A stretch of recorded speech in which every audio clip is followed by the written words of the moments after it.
ミニキッチン、一口 IH コンロ、備え付けミニ冷蔵庫、電子レンジなしで毎日自炊する一人暮らしの作り置き7品。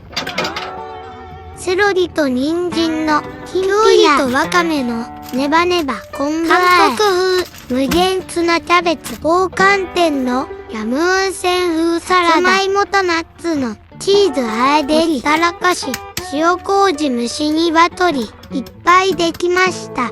ちょっとずつ盛り付けして味見。今日も美味しい